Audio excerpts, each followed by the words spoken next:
The telegram arrived in Nathan Fortner's rough hands on a Tuesday morning when the Colorado sky hung low and gray over the mountains, and it changed everything he thought he knew about the woman he had been courting for the past 3 months. Nathan stood 6 foot 4 inches tall with shoulders broad enough to block a doorway and arms thick as tree trunks from years of trapping and hunting in the high country around Skidoo, a remote settlement perched in the San Juan Mountains of southwestern Colorado.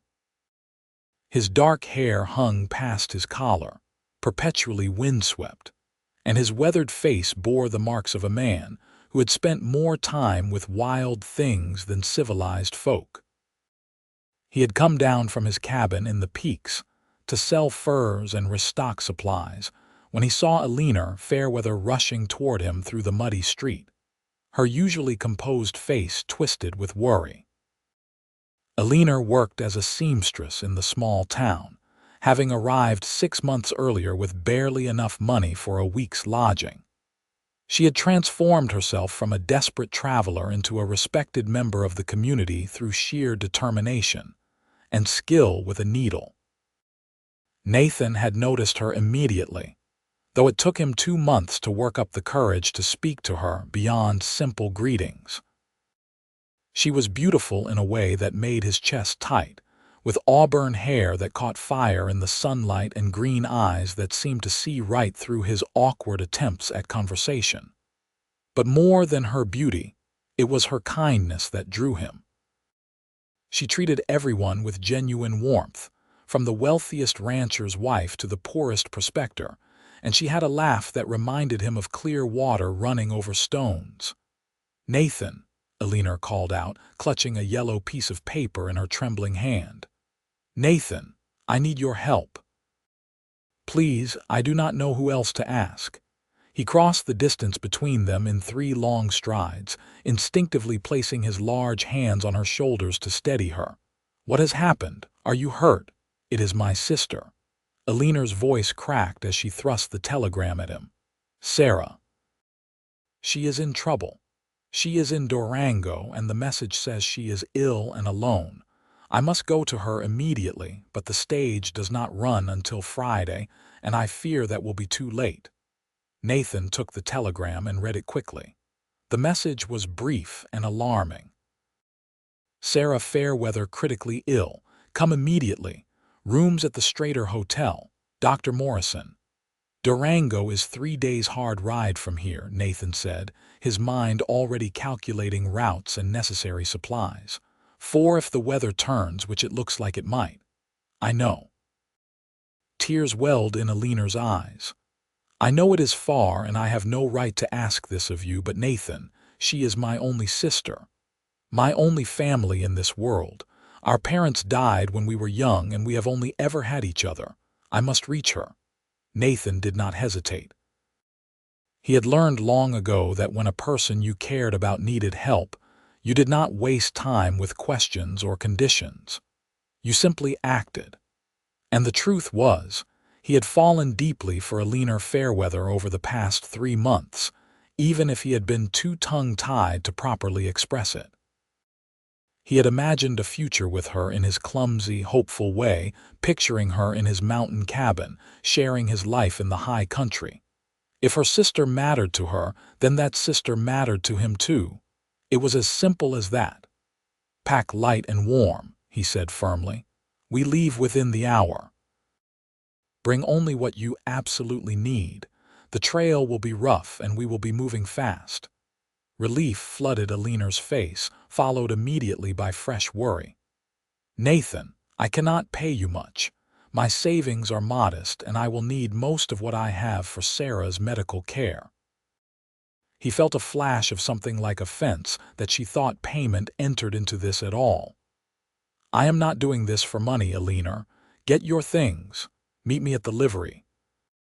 She looked up at him with such gratitude and something else, something warmer that made his heart hammer in his chest, that he had to look away before he did something foolish like pull her into his arms right there in the middle of the street.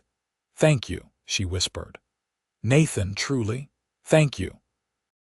He watched her hurry toward her small room above the general store, then turned on his heel and strode toward the livery stable. His mind shifted into the practical mode that had kept him alive in the wilderness for 15 years. 3 days to Durango meant hard riding from dawn until dark. They would need 2 strong horses, bedrolls, enough food for the journey, and weapons in case of trouble. The route would take them through some lonely country where outlaws sometimes lurked, and the autumn weather in the mountains could turn vicious without warning. Tom Henderson, who ran the livery, looked up from mucking out a stall as Nathan entered. "Back so soon? Thought you were heading up to your cabin after you finished your trading."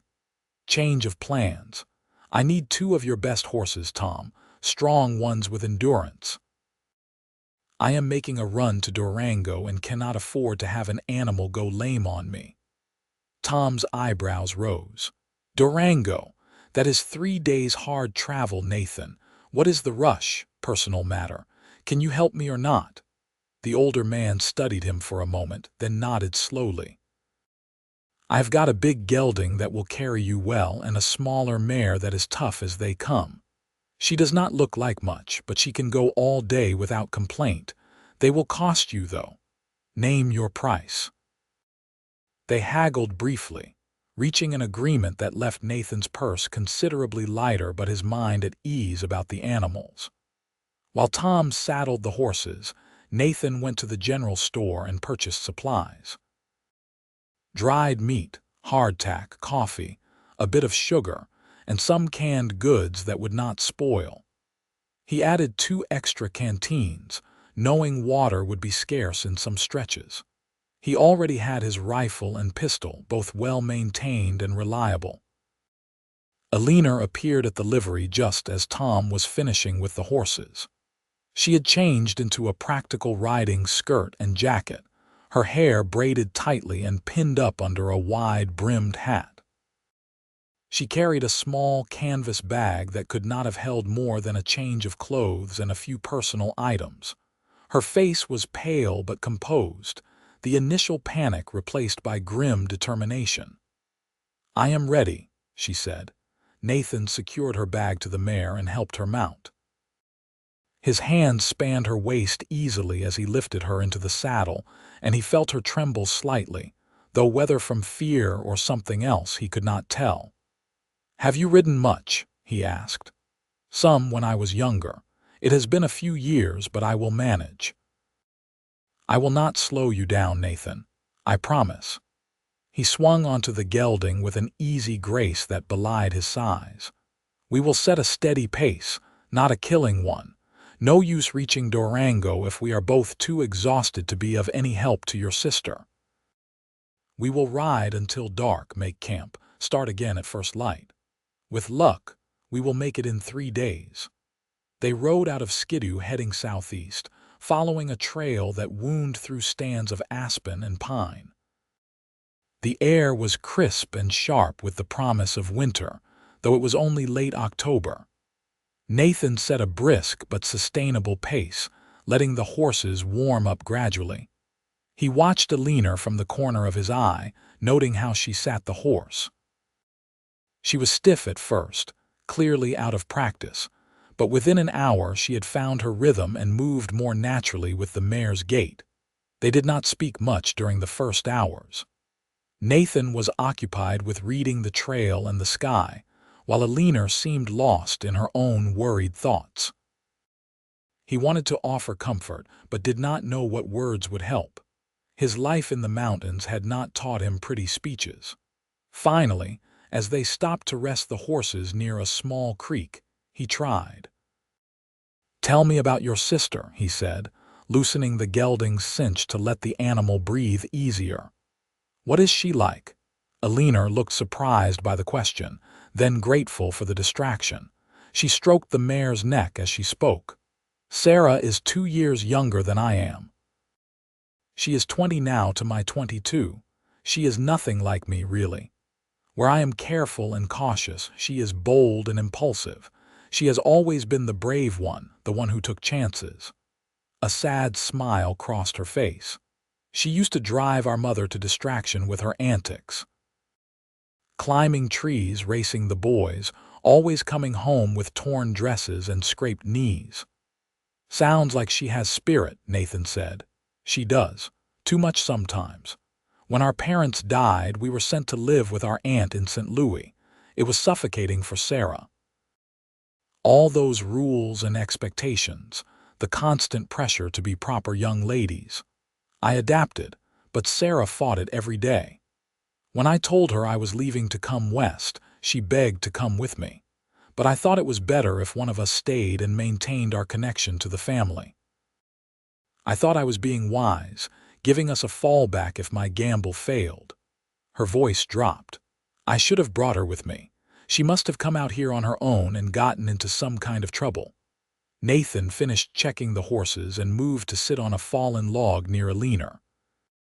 You could not have known, and if she has your stubbornness, I doubt you could have stopped her anyway.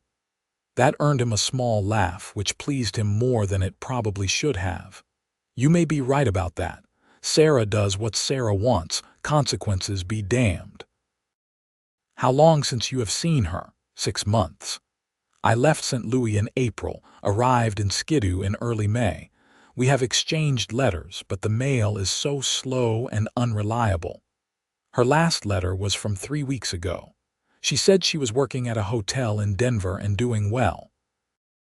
I do not understand what she is doing in Durango or why she is ill. Nathan could think of several possibilities, most of them unpleasant, but he kept those thoughts to himself. We will find out soon enough. Right now, let us focus on covering ground. They remounted and continued on. The trail descended from the high country around Skidoo, winding through narrow valleys and across rushing streams swollen with snowmelt from the peaks. Nathan chose their path carefully, avoiding the main roads where possible in favor of shorter, more direct routes he knew from his years of traversing this country. It made for harder riding in some places, but it would save them hours. As the afternoon wore on, Eleanor began to flag. Nathan could see the weariness in her posture, the way she swayed slightly in the saddle. He called a halt near a sheltered spot beside a stream where tall pines would block the worst of the evening wind. We will make camp here for the night, he announced. Eleanor looked at the sky, where the sun still hung well above the horizon. We have more daylight yet. We should keep going. The horses need rest, and so do you. If you are too sore to ride tomorrow, we will lose more time than we gain by pushing on now. She wanted to argue, he could see it in her face, but good sense won out. She dismounted with a barely suppressed groan, her legs clearly stiff from hours in the saddle. Nathan moved to help her, steadying her when she stumbled slightly. I am fine, she said, though her voice was tight. You are exhausted and worried sick. That is not fine, but it is understandable. He kept his hand on her elbow until he was sure she had her balance. Sit, rest. I will tend the horses and get a fire going. For once, she did not protest. She sank down onto a flat rock near the stream and watched as Nathan worked. He moved with efficient confidence, unsaddling the horses and rubbing them down with handfuls of dry grass, checking their hooves for stones, leading them to water. Then he gathered deadfall wood and built a fire ring, striking sparks from his flint until a small flame caught and grew. Within 20 minutes, he had a proper camp set up and coffee heating over the flames. You do this like you have done it 1,000 times, Eleanor observed. More than that, probably. I have been living in these mountains since I was 19. I am 34 now. That is 15 years of making camp wherever night finds me. Why did you come here? To the mountains, I mean.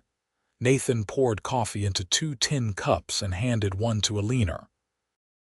He settled onto the ground near her, his back against a boulder. The usual reasons, I suppose. I wanted freedom, space, no one telling me what to do or who to be. My father was a farmer in Nebraska, and he expected me to take over the land when he got too old to work it. but I could not stomach the idea of spending my whole life behind a plow, watching the same fields turn green and brown and green again, year after year. So I left, headed into the mountains with nothing but a rifle and a bedroll. That must have taken courage, he shrugged, or stupidity. The first winter nearly killed me. I did not know half of what I needed to know about surviving up here, but I learned and each year got easier. Now I cannot imagine living any other way. The silence, the space. Waking up to nothing but the sound of wind through the trees and maybe an elk bugling somewhere in the distance. It suits me. Eleanor sipped her coffee, studying him over the rim of the cup. What made you come down to Skidoo, then, if you love the solitude so much? A man cannot live entirely alone. I need supplies, ammunition, a few comforts, and I suppose even I get lonely sometimes. He met her eyes. Especially after I saw a certain seamstress who made me think that maybe I had been alone long enough. Color rose in Eleanor's cheeks, visible even in the fading light. Nathan Fortner, are you saying you came to town because of me? Started coming more often because of you, he admitted. First time I saw you was pure chance. I needed a torn coat mended and someone directed me to your shop. You smiled at me and asked about my day like you actually cared about the answer, and I found myself walking out of there thinking about how green your eyes were. After that, I kept finding reasons to come to town. Needed things mended, wanted to sell furs, had to buy supplies. Any excuse, really. Eleanor set down her coffee cup. I noticed you too. How could I not? You are not exactly easy to overlook, being built like a mountain yourself and all. She paused, then added more softly. I thought you were just being kind to me. I did not dare hope it was anything more. It is more, Nathan said quietly. Has been for a while now. They looked at each other across the fire, and something shifted between them, some invisible barrier falling away. Nathan wanted desperately to go to her, to pull her into his arms and tell her properly how he felt. But the moment was interrupted by a distant rumble of thunder, and he looked up to see dark clouds gathering in the west. Storm coming, he said, returning reluctantly to practical matters. We should eat and get some rest. Tomorrow will be another long day. He prepared a simple meal of beans and salt pork heated over the fire, along with some of the hardtack softened in the bean broth.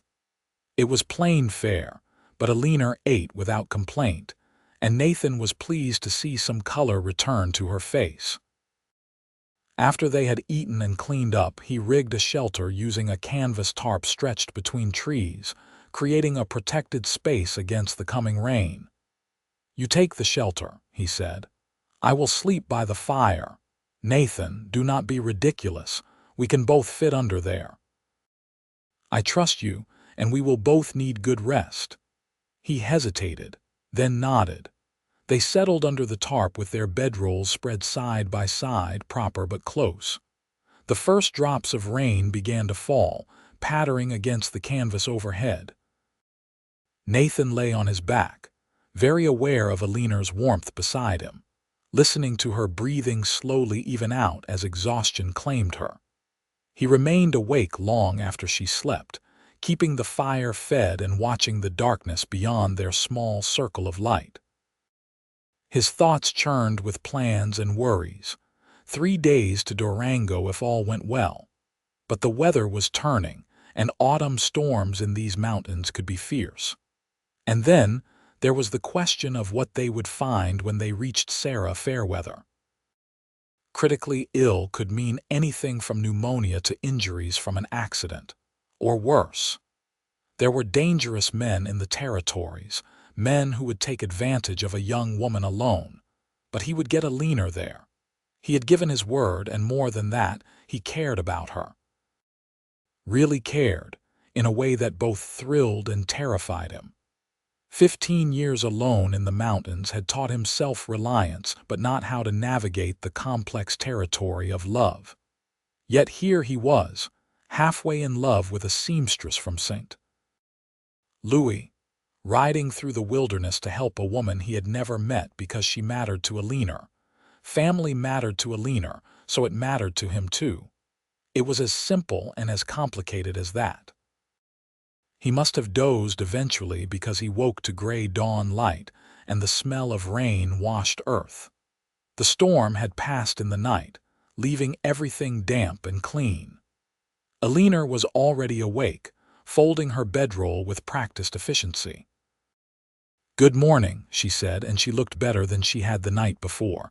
Less fragile, more determined. "Morning. How are you feeling?" "Sore," she admitted, "but ready to ride. We have a long way yet to go." They broke camp quickly and were on the trail as soon as the horses were saddled.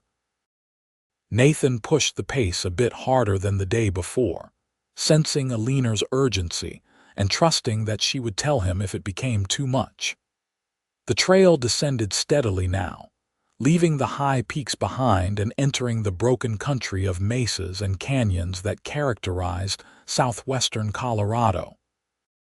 Around midday, as they stopped to water the horses at a creek, Nathan spotted smoke rising in the distance, too much smoke to be a campfire. He tensed, scanning the horizon. "What is it?" Eleanor asked, catching his change in demeanor. "Not sure. Could be a controlled burn or it could be trouble." "Stay close to me." They approached cautiously, and as they crested a low rise they saw the source. A small homestead nestled in a valley below was burning, or had recently burned. The main cabin was mostly collapsed, still smoldering. A barn stood intact, but the corral fence was broken, the animals scattered or taken. Nathan pulled up his horse. "Wait here."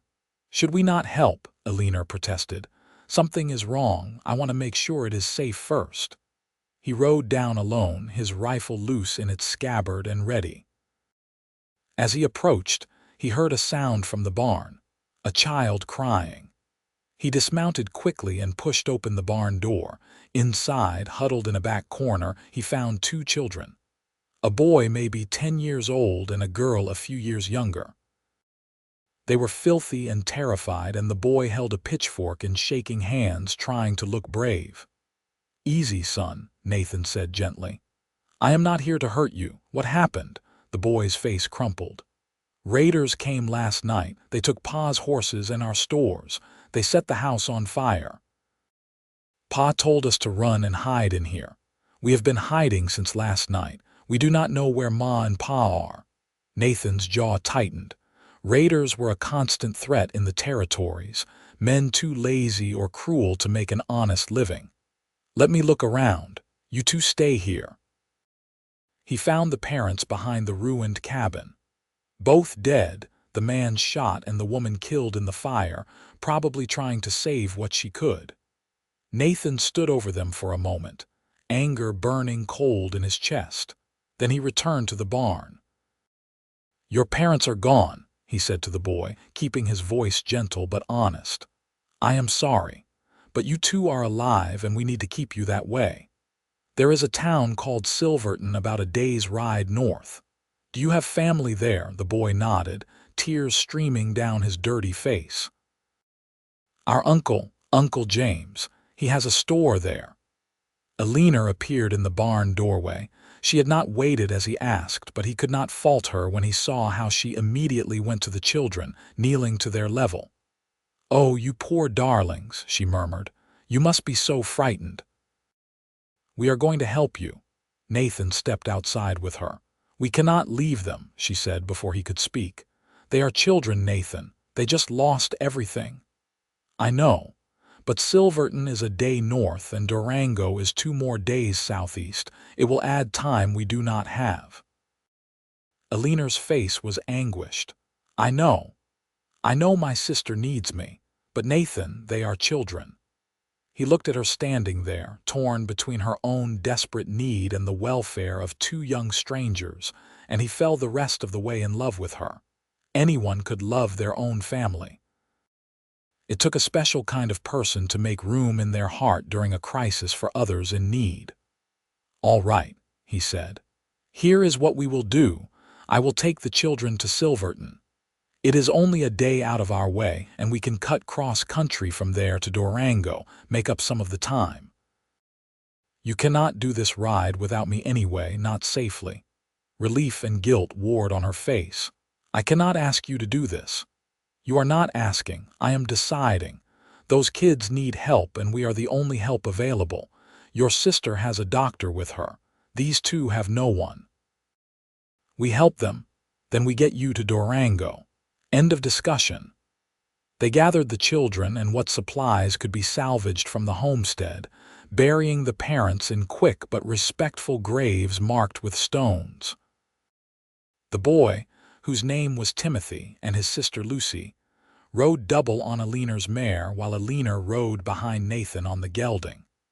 It was uncomfortable and cramped, but it worked. The detour to Silverton cost them most of the day and all of their emotional reserves. The children cried often, asking for their parents and not quite understanding why they could not go home. Eleanor handled them with remarkable patience, telling them stories and singing soft songs that seemed to calm them.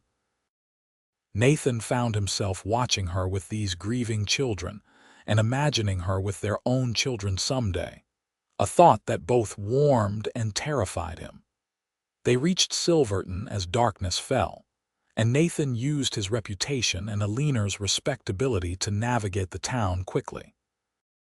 They found Uncle James, a shopkeeper named James Crawford who wept openly when he learned of his brother's death, and immediately took custody of the children. He pressed money on Nathan and Eleanor, which Nathan refused until the man made it clear he would be offended if they did not accept something for their trouble. They finally agreed to take enough for a hot meal and a fresh horse to replace the mare, which was exhausted from carrying double. "You are good people," James Crawford said, shaking Nathan's hand hard. "I will never forget what you have done for these children. If you ever need anything at all, you come find me." They left Silverton that same night despite the darkness, both too wound up to rest and too aware of how much time they had lost. Nathan purchased a sturdy paint horse for Eleanor and pushed on, following a trail he knew well even in the dark. The moon was nearly full, providing enough light to see by. "That was the right thing to do," Eleanor said as they rode, "helping those children, even though it cost us time." "It was the only thing to do," Nathan replied. "Could not have lived with myself otherwise, and I do not think you could have either." "No, but I am worried about Sarah. We have lost almost a full day." "I know. We will make it up. I promise you, Eleanor, I will get you to your sister." They rode through the night, stopping only briefly to rest the horses. Nathan guided them along trails he had learned over years of moving through this country, shortcuts that avoided the main roads. It was punishing travel, but Eleanor never once complained. She simply kept her eyes on the trail ahead and trusted him to get them where they needed to go. Dawn found them high on a mesa, overlooking a vast sweep of land stretching away to the south. In the far distance, Nathan could just make out the town of Durango, a smudge of civilization against the wild landscape. "There," he said, pointing. "Durango. If we push hard, we can be there by nightfall." Eleanor stared at the distant town, her face tight with worry and hope. "Do you think we will be in time?" "I think your sister is lucky to have someone who loves her enough to ride 3 days through rough country to reach her. That kind of love has power, Eleanor. Do not underestimate it." They descended from the mesa and crossed the final stretch of wilderness separating them from Durango. The landscape changed as they traveled, becoming drier and more rugged. Juniper and pinon replaced the high mountain pines, and the air grew warmer. Nathan kept them moving at a steady lope, eating up the miles. By late afternoon, they were entering the outskirts of Durango, a bustling town that served as a hub for mining operations and ranching in the region. The Strater Hotel was easy to find, a grand 3-story building that dominated the main street. Nathan helped Eleanor dismount in front of it, steadying her when her legs nearly buckled from exhaustion. "Go," he said. "Find your sister. I will see to the horses and get us rooms." But Eleanor grabbed his hand. "Come with me. Please, I need you with me." He could not refuse her. They entered the hotel together, and Eleanor approached the front desk with Nathan looming protectively behind her. "I am looking for my sister, Sarah Fairweather," Eleanor said to the clerk. "She is a guest here, and I received a telegram that she is ill." The clerk's expression shifted to one of sympathy. "Miss Fairweather? Yes, she is in room 14. Dr. Morrison is with her now. I will take you up." They climbed the stairs, Eleanor's hand finding Nathan's and gripping it tightly. The clerk knocked on a door, and a middle-aged man in a dark suit answered. "Dr. Morrison, presumably." "I am Eleanor Fairweather," Eleanor said. "Sarah's sister. How is she?" The doctor stepped back to let them in. "She has been asking for you. She has pneumonia, Miss Fairweather, quite severe. She has been very ill, but she is young and strong. I believe she will recover with proper care." Relief so profound it was almost painful washed over Eleanor's face. She pushed past the doctor into the room, and Nathan followed more slowly. Sarah Fairweather lay in the bed, pale and thin, her breathing labored. But her eyes were open, and when she saw Eleanor, she smiled weakly. "Ellie," she whispered, "you came." "Of course I came, you foolish girl." Eleanor sank into a chair beside the bed and took her sister's hand. "Did you think I would not? I was not sure the telegram would reach you. Everything has been so confused." Sarah's gaze drifted to Nathan, curiosity flickering despite her obvious weakness. "Who is this?" "This is Nathan Fortner. He brought me here. We rode 3 days from Skidoo." Sarah's eyes widened. 3 days, 3 days," Nathan confirmed. "Your sister was quite insistent." "She loves me too much for her own good," Sarah said, but there were tears in her eyes now. "Always has." Dr. Morrison cleared his throat. "I will leave you to visit, but keep it brief. She needs rest above all else." The doctor left, and Nathan moved toward the door as well, sensing the sisters needed privacy. But Eleanor stopped him again. "Stay, please, I want Sarah to know you." So Nathan stayed, settling into a chair by the window while Eleanor questioned her sister about everything that had happened. The story came out in pieces, interrupted by coughing fits and Sarah's obvious exhaustion. Sarah had left St. Louis 3 months after Eleanor, unable to bear another day under their aunt's roof. She had made her way west, taking various jobs along the way. In Denver, she had worked at a hotel as she had mentioned in her letter. But she had made a friend there, another young woman named Martha, and when Martha decided to try her luck in Durango where her cousin had a business, Sarah had come along. "Martha's cousin owns a restaurant here," Sarah explained. She said she could use help, and Durango seemed as good a place as any to settle. "We arrived 2 weeks ago, but the journey had been hard and I was already feeling poorly. Within a few days, I was very sick. Martha has been wonderful paying for this room and the doctor, but I knew I needed you, Ellie. I needed family." "I am here now," Eleanor said firmly, "and you are going to recover. We will get you well again, I promise." Sarah's gaze drifted to Nathan again. 3 days. "He rode 3 days to bring you to me. He must care for you a great deal." Eleanor blushed but did not deny it. "He does, and I care for him too." "Good," Sarah said softly. "You deserve someone good, Ellie, someone who understands that family matters, that we matter to each other." Her eyes closed, exhaustion claiming her again. They left Sarah to rest and went downstairs. Nathan secured 2 rooms, insisting on paying despite Eleanor's protests.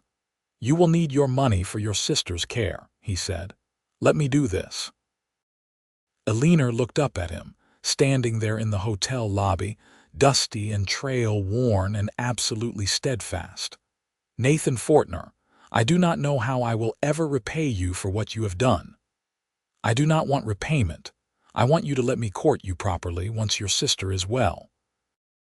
I want a chance to prove that I can be the kind of man you deserve. You have already proven that, Eleanor said. These past 3 days, you have shown me exactly who you are. You are loyal and kind and strong, not just in body but in character. You dropped everything to help me. You insisted on helping those children even when it cost us precious time. You have taken care of me every step of the way, and you have never once made me feel like a burden. Nathan felt heat rise in his face. He had never been good with words, but he needed to try. Eleanor, I have lived alone in the mountains for 15 years. I thought that was all I needed or wanted. Then I met you, and suddenly my cabin felt empty. The silence I used to love felt lonely. I started imagining what it would be like to have you there, to share my life with someone who makes me want to be better than I am.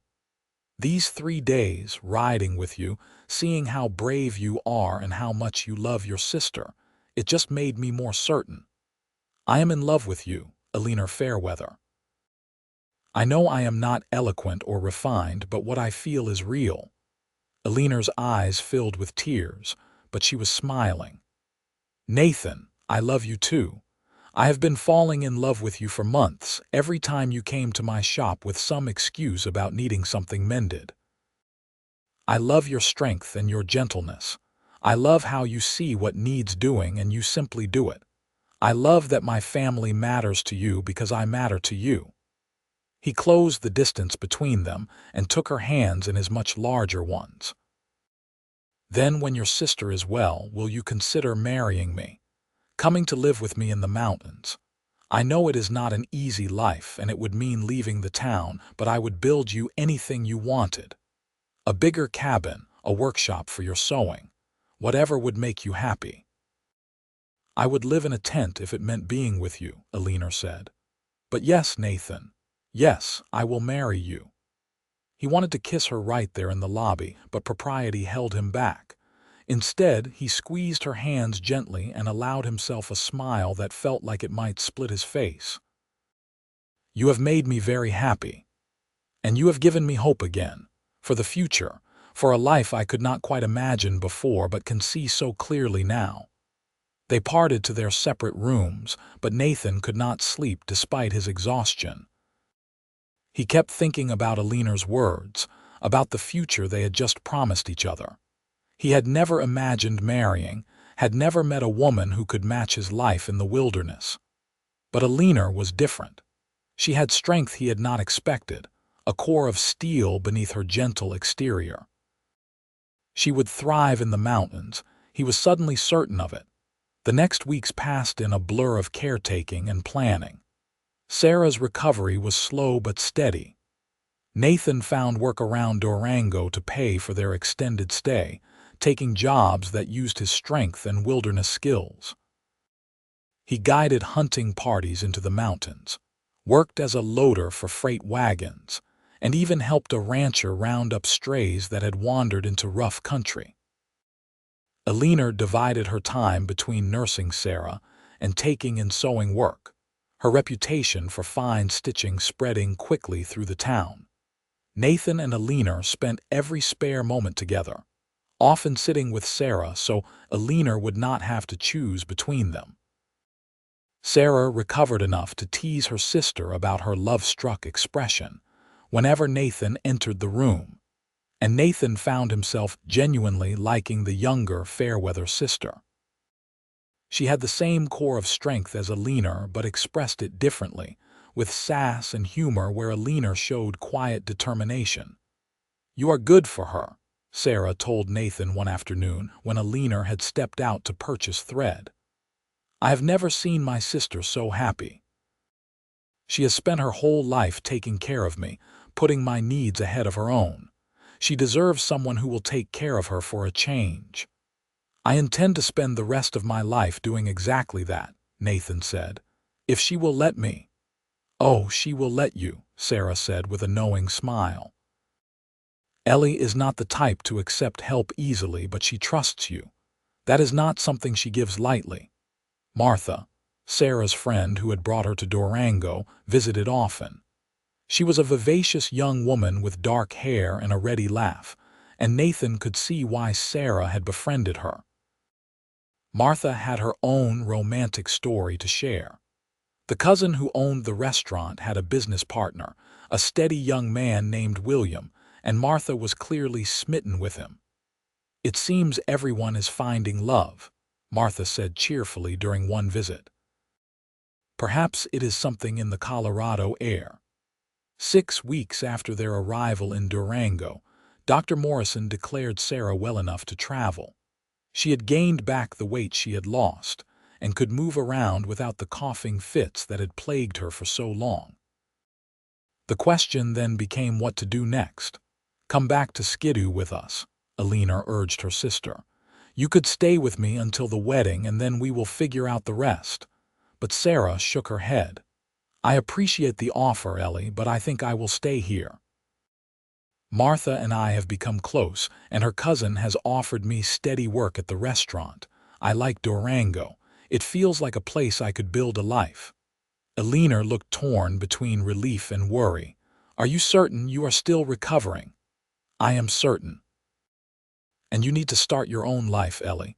You have spent long enough worrying about me. Go marry your mountain man and be happy. I will be fine here, I promise. Martha will look after me, and you are only 3 days away if I need you." Eleanor turned to Nathan. "What do you think?" "I think your sister is a grown woman who can make her own choices," Nathan said carefully. "And I think she has good friends here who care about her. But I also think that if you want her to come with us, we will make room for her." "Whatever you need, Eleanor," Sarah laughed. "See, he is perfect." "Do not let this one get away, Ellie." In the end, they agreed to Sarah's plan. Eleanor made her promise to write regularly and to send word immediately if she needed anything. Nathan provided Sarah with enough money to cover several months of room and board, refusing to take no for an answer. "Family takes care of family," he said simply when Sarah tried to refuse. "You are Eleanor's sister, which makes you my family too now." They left Durango on a crisp November morning, the 3-day journey ahead of them feeling somehow shorter now that the urgency was gone. They rode at an easy pace, stopping often to rest and talk.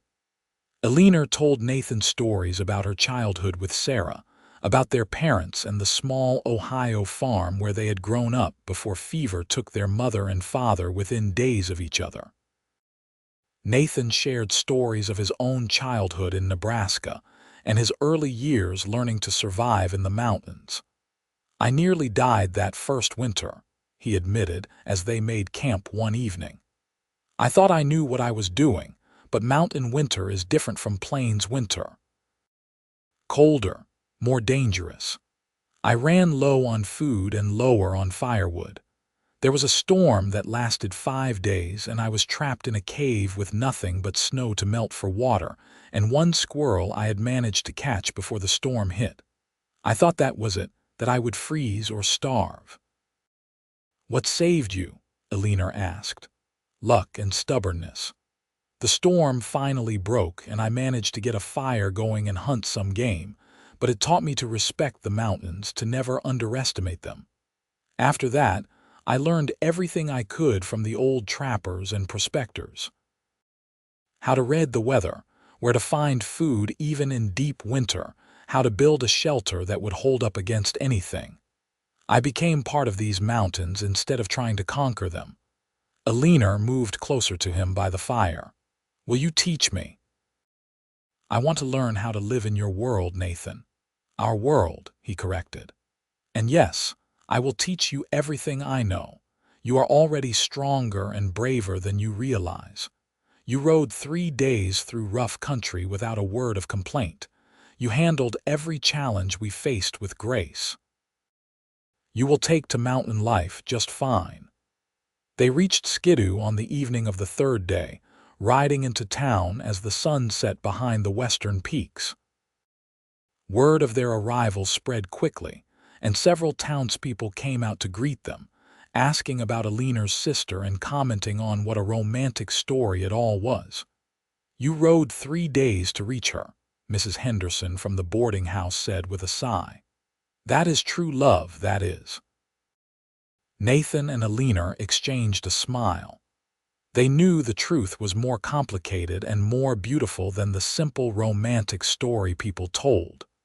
It was about loyalty and family, about choosing to act when action was needed, about discovering love through shared hardship.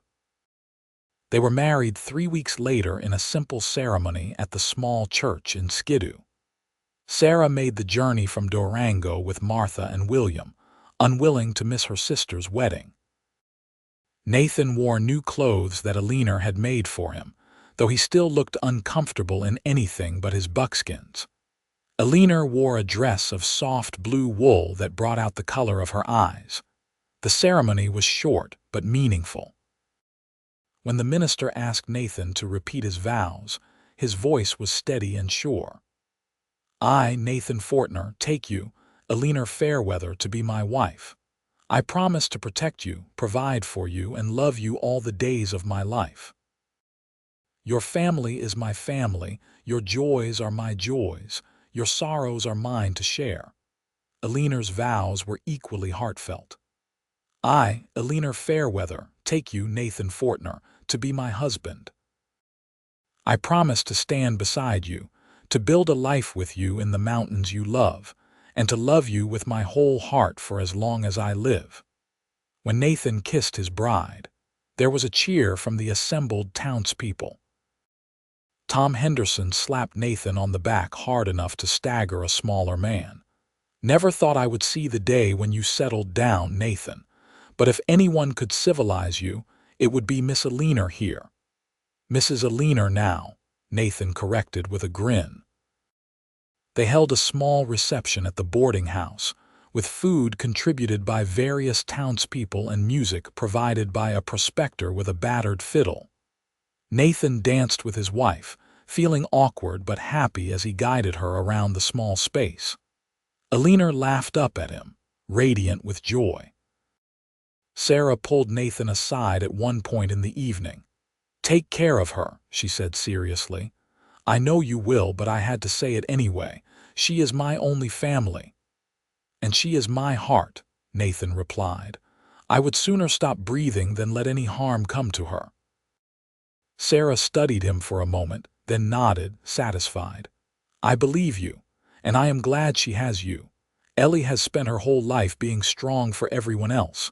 She needs someone strong enough to let her lean on them sometimes. That is what I am here for." As the evening wound down, Nathan and Eleanor said their goodbyes to the well-wishers. They would spend one night in Eleanor's room at the boarding house, then head up to Nathan's cabin in the morning.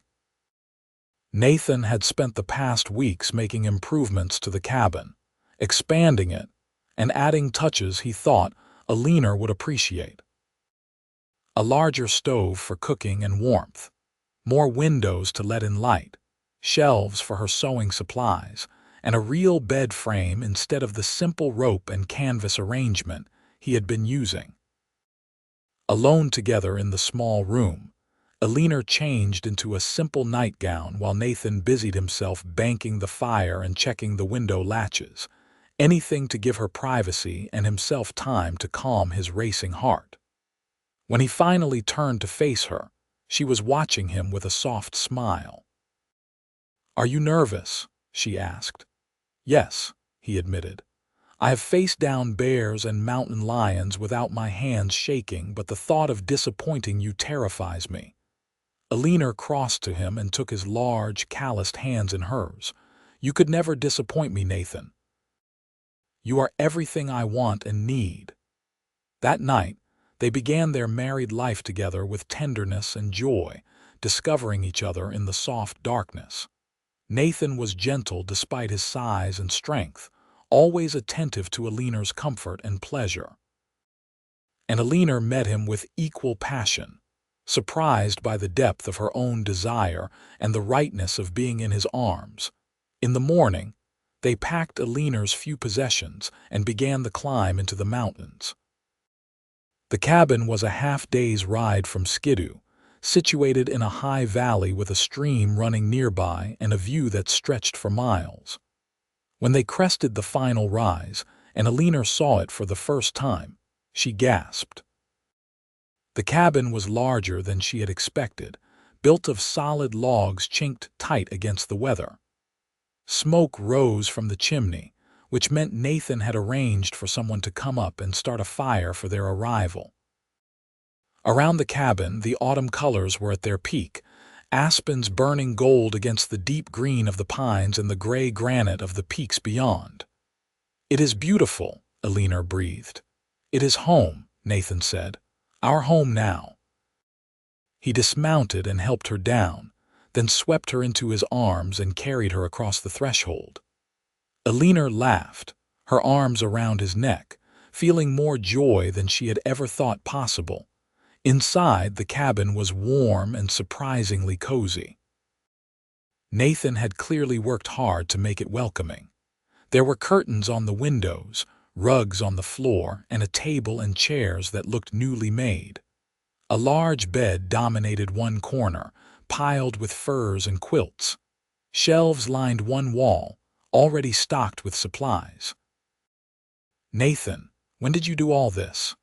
"I have been working on it every spare moment since we got back from Durango. I wanted it to be ready for you. I wanted you to feel like this could really be your home." Eleanor turned in a slow circle, taking it all in. "It already feels like home." "Because you are here."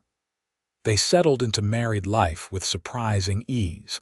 Nathan taught Eleanor the rhythms of mountain living, how to identify animal tracks in the snow that began to fall in early December, how to preserve meat and vegetables for the long winter, how to bank a fire so it would burn all night without wasting wood. Eleanor proved to be a quick and eager student, and she brought her own skills to their partnership.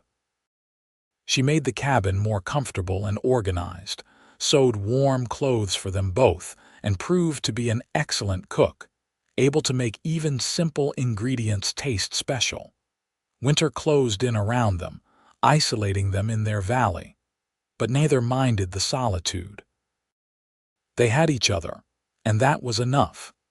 They spent long evenings by the fire, Nathan carving wood or maintaining his traps while Eleanor sewed or read from the books Nathan had collected over the years. They talked about everything and nothing, learning each other's minds as thoroughly as they had learned each other's bodies. Letters arrived occasionally, brought up by a trapper Nathan knew who checked on them every few weeks.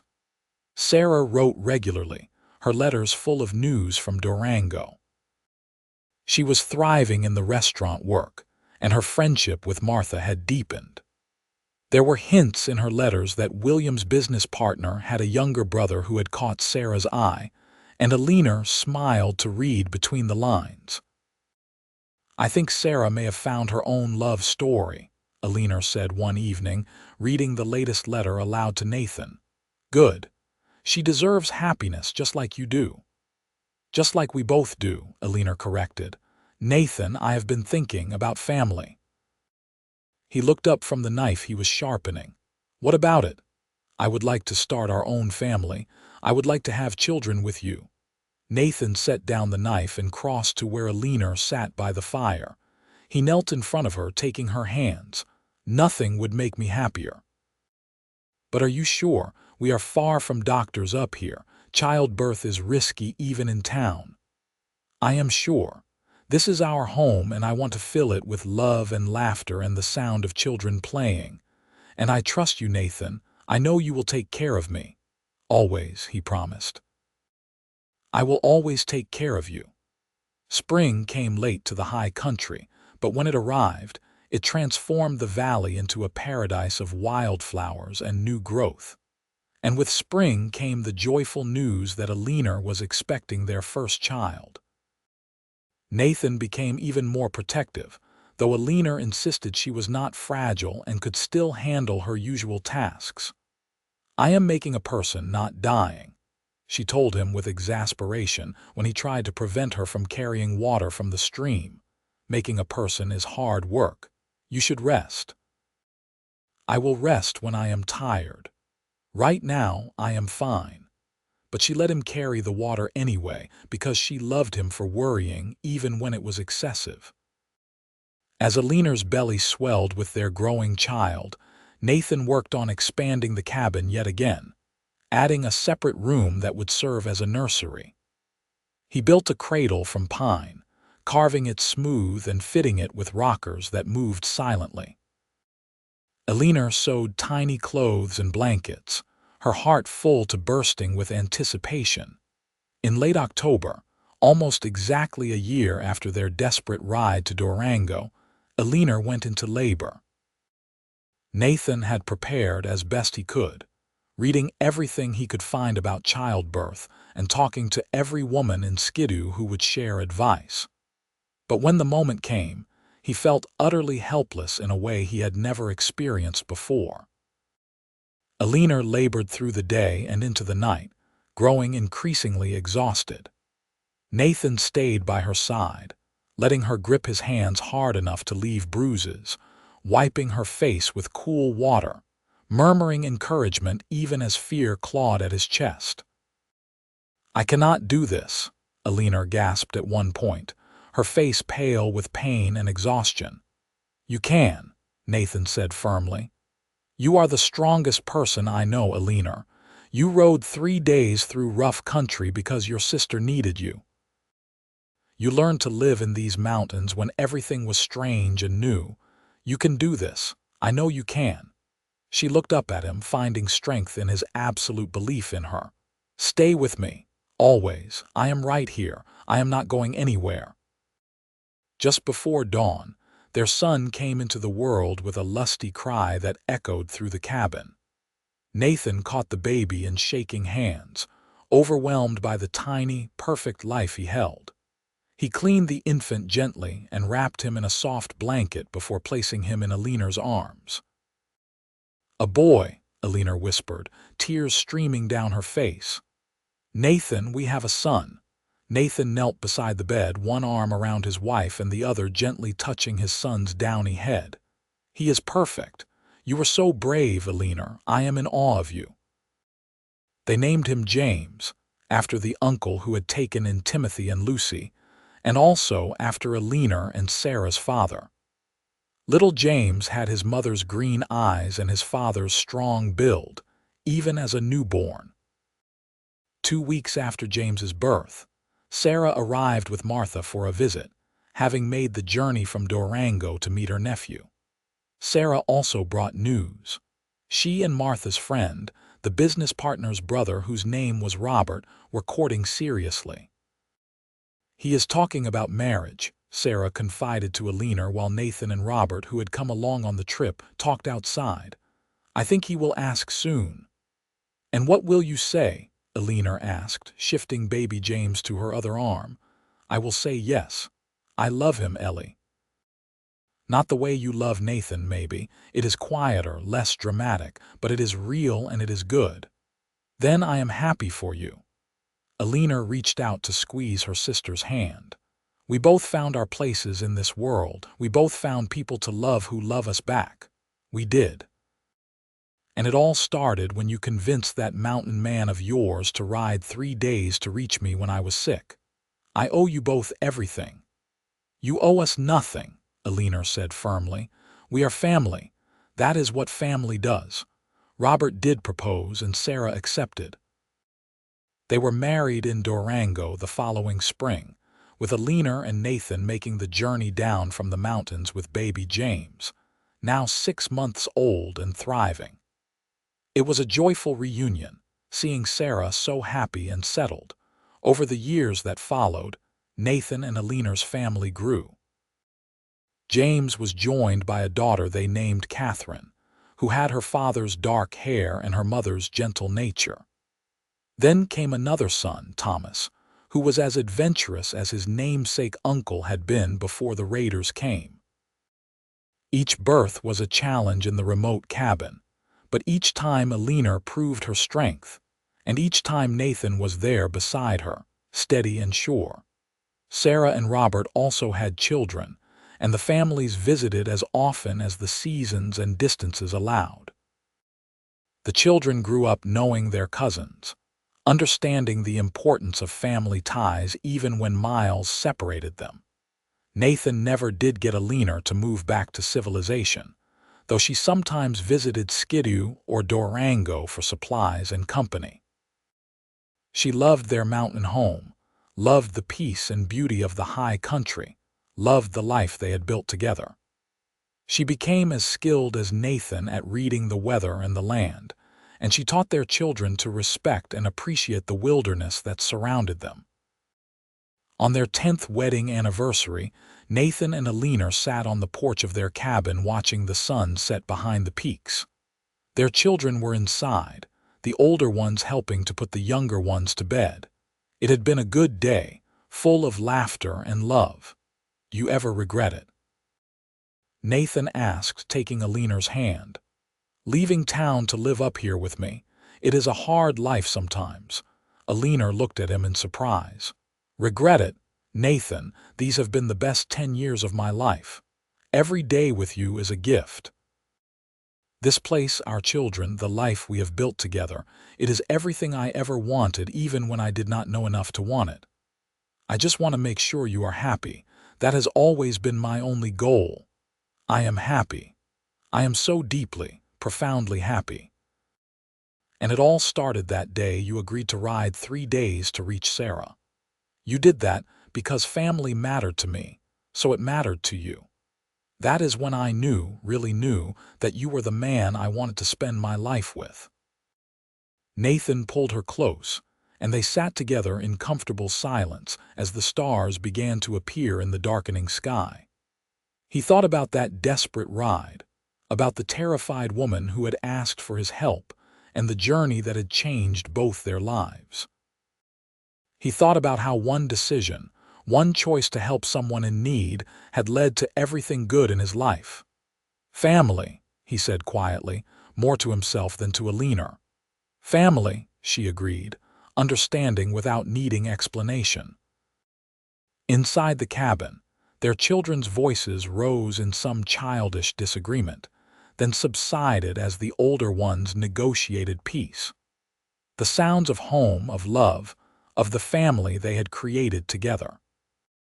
20 years after that first frantic ride to Durango, Nathan and Eleanor celebrated their 30th wedding anniversary surrounded by their grown children and their grandchildren. Sarah had passed away the year before after a brief illness, and Eleanor still felt the loss keenly.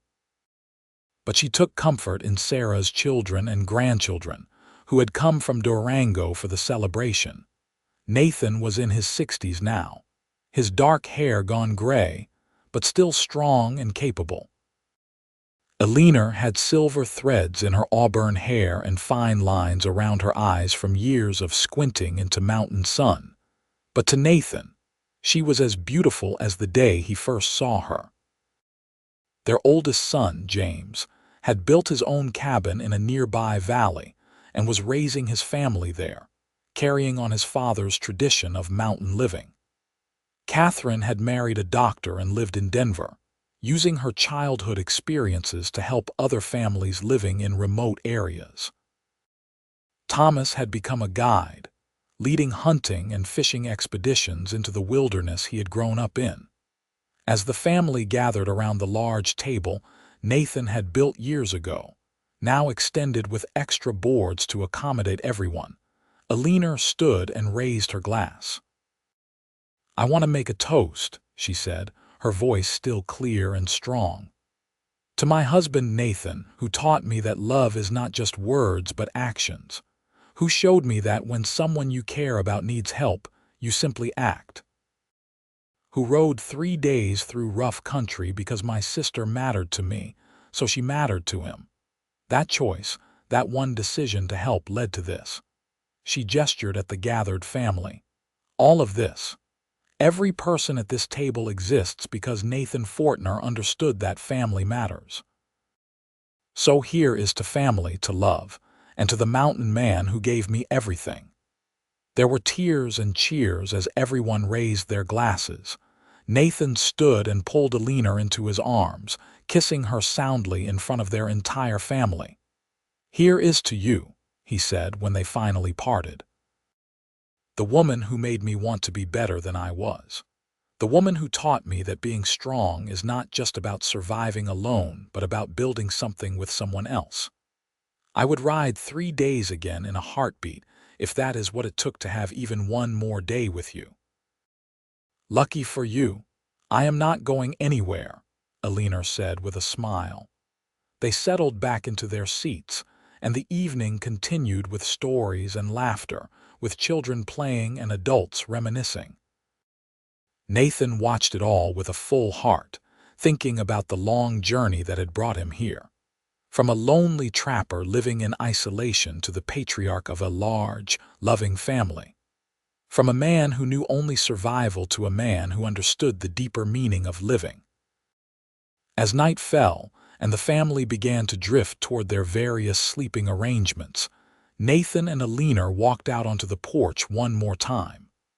The stars blazed overhead, countless and brilliant in the clear mountain air. An owl called from somewhere in the darkness, and the stream that ran past the cabin murmured its eternal song.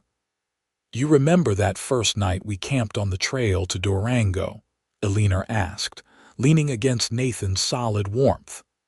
"I remember everything about that journey.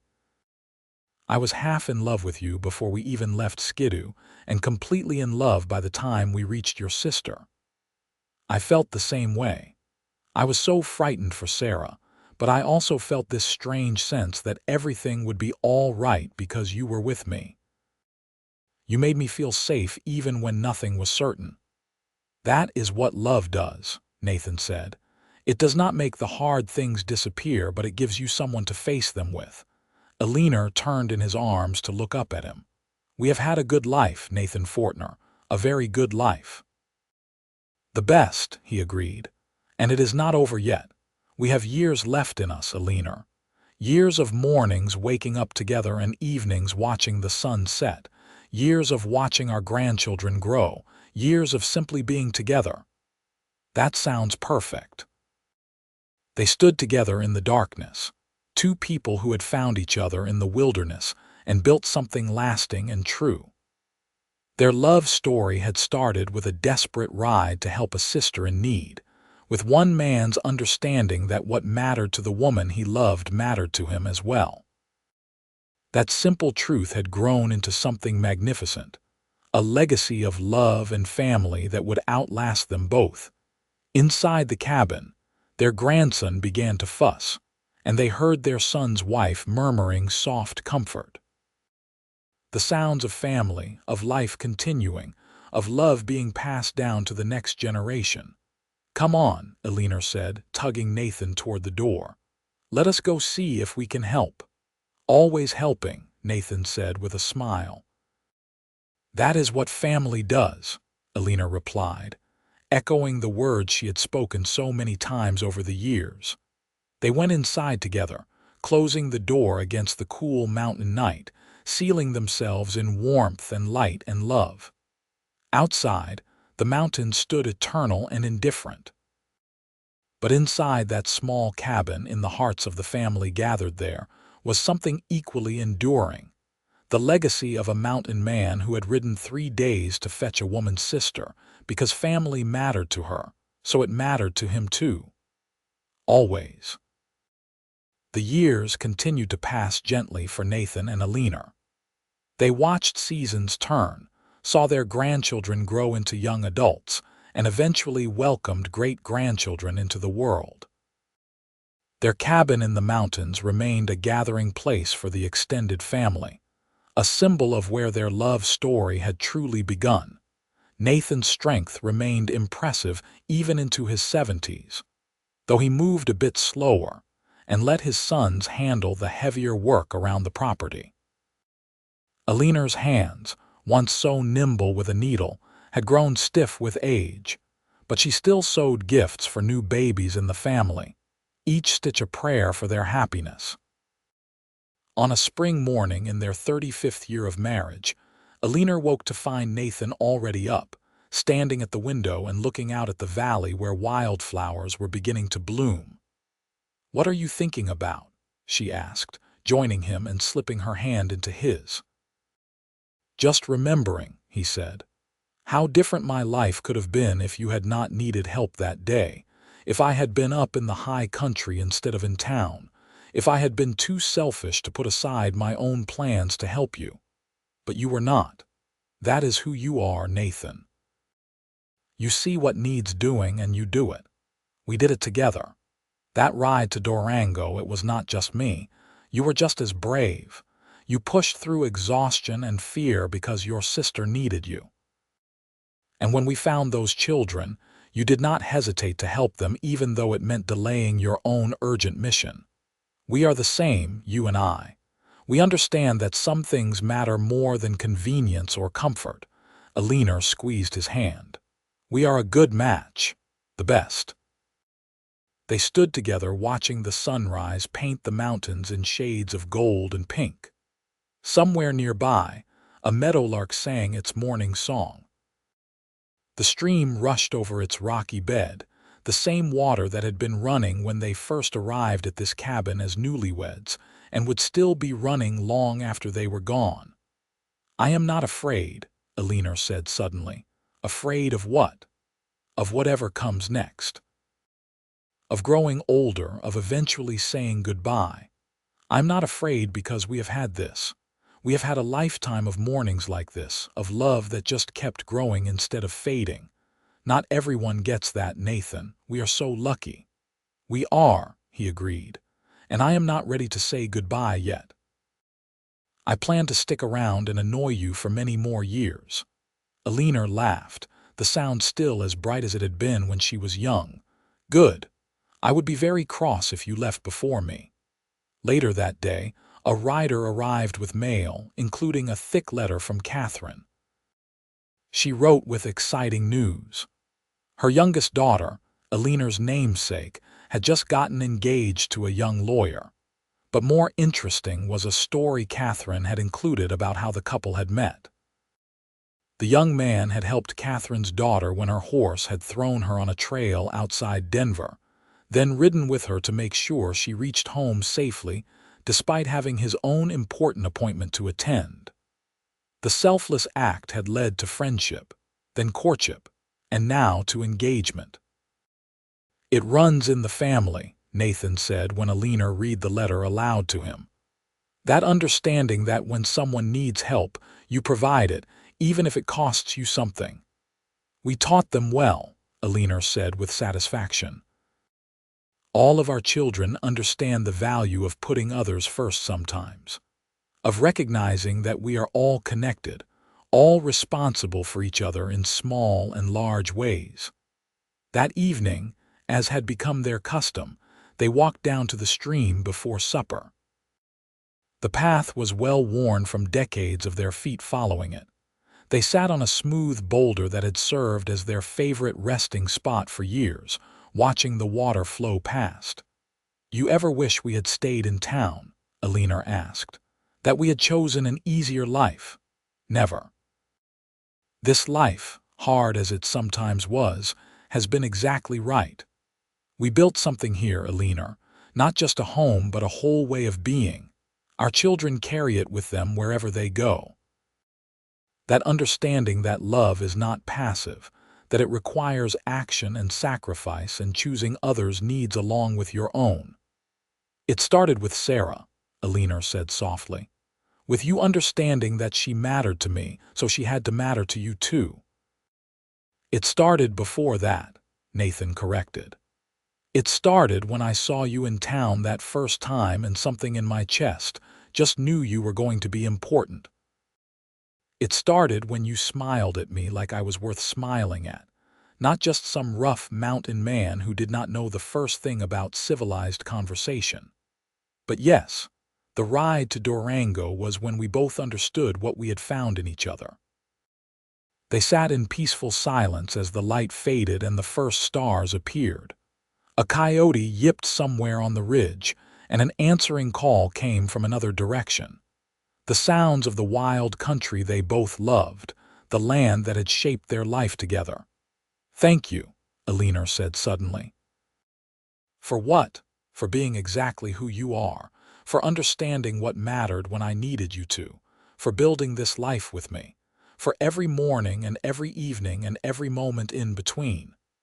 Nathan lifted her hand to his lips and kissed it gently. "The gratitude is mine, Eleanor, all mine." They made their way back to the cabin as full darkness fell, moving slowly but surely along the familiar path. Inside, Nathan built up the fire while Eleanor prepared their simple supper. They moved around each other with the practiced ease of people who had shared space for decades, each knowing exactly where the other would be and what they would need. After they ate, Eleanor pulled out her sewing, and Nathan worked on a piece of leather he was tooling for Thomas's birthday. They sat in comfortable silence, occasionally sharing a thought or observation, mostly just being together.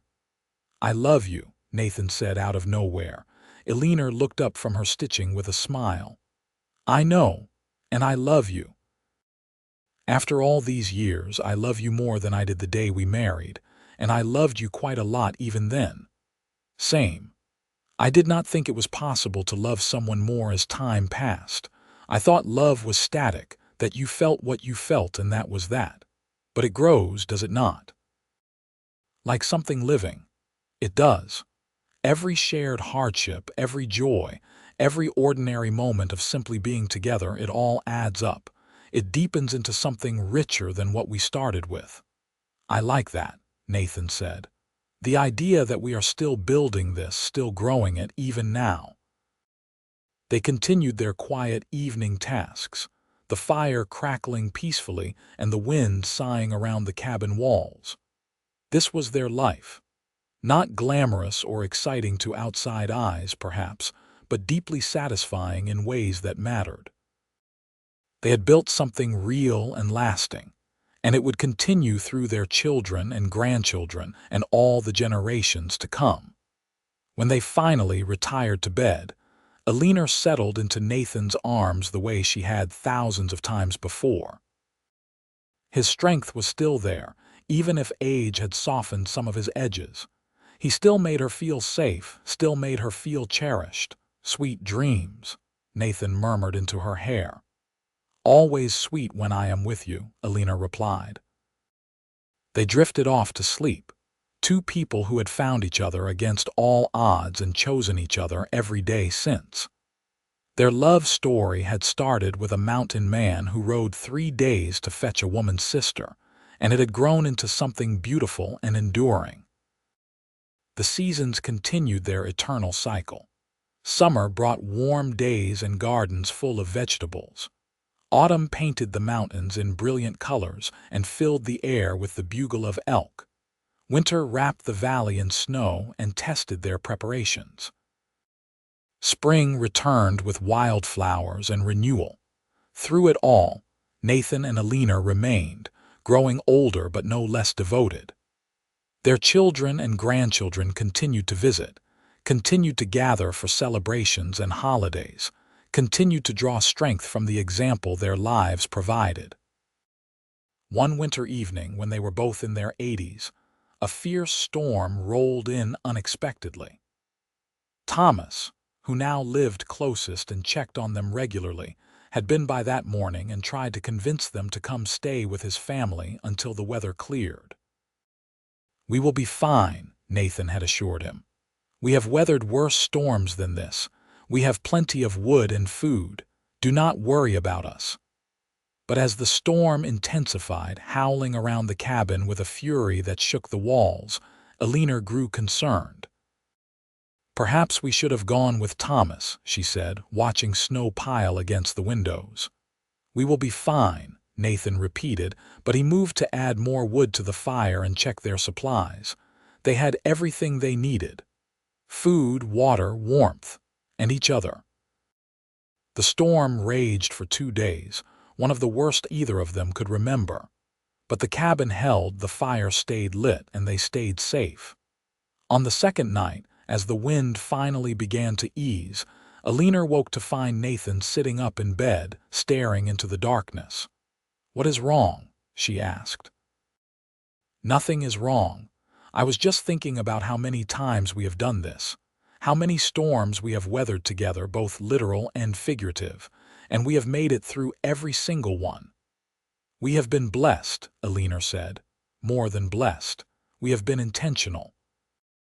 We chose this life, chose each other, chose to build something that would last. That matters, Eleanor. The choosing. Anyone can love when it is easy, but we chose to keep loving when it was hard, when storms came, when challenges arose. That is what makes it worth something." Eleanor reached for his hand in the darkness. "I would choose you again. Every time, in every version of my life, I would choose you. And I would ride 3 days through any storm to reach you." They held each other as the storm finally blew itself out, leaving the world quiet and blanketed in fresh snow. In the morning, Thomas arrived to check on them, relieved to find them both safe and well. "I should have known better than to worry," he said, embracing them both. "You two are indestructible." "Not indestructible," Nathan corrected. "Just stubborn and lucky to have each other." The years moved forward, gentle and inevitable. Nathan's health began to decline in small ways. He moved slower, tired more easily, sometimes forgot small things. But his love for Eleanor never wavered, never faltered. If anything, it burned brighter as he became more aware of how precious each day was. Eleanor remained sharp and engaged, though her body also showed the wear of 8.5 decades of life. Her greatest joy was when family visited, when the cabin filled with voices and laughter and children. One summer evening, during a gathering for their 60th wedding anniversary, Eleanor stood to address the assembled family. Her voice was thinner than it once was, but still clear. "I want to tell you all a story," she began. "About a young woman who was frightened and desperate, whose sister was ill and far away. And about a mountain man who barely knew her but who understood that family mattered, so he dropped everything to help. That one act of kindness, that one choice to put someone else's needs first, led to everything you see here today. Every person in this room exists because Nathan Fortner understood what mattered." She paused, looking at Nathan with eyes full of love. "We have had 60 years together. 60 years of joy and sorrow, triumph and challenge, ordinary moments and extraordinary ones, and I am grateful for every single second of it. Nathan taught me that love is not passive. It is active and deliberate, and sometimes it requires sacrifice. But the rewards are beyond measure." There was not a dry eye in the room when she finished. Nathan stood and pulled her into his arms, holding her close while their family applauded and cheered. That night, after everyone had settled into their various sleeping spots around the property, Nathan and Eleanor sat together on their porch one more time. The stars blazed overhead, eternal and brilliant. 60 years, Nathan said wonderingly. "It seems like both forever and no time at all." "I know exactly what you mean. Sometimes I look at you and still see the strong young man who lifted me onto that horse for the ride to Durango.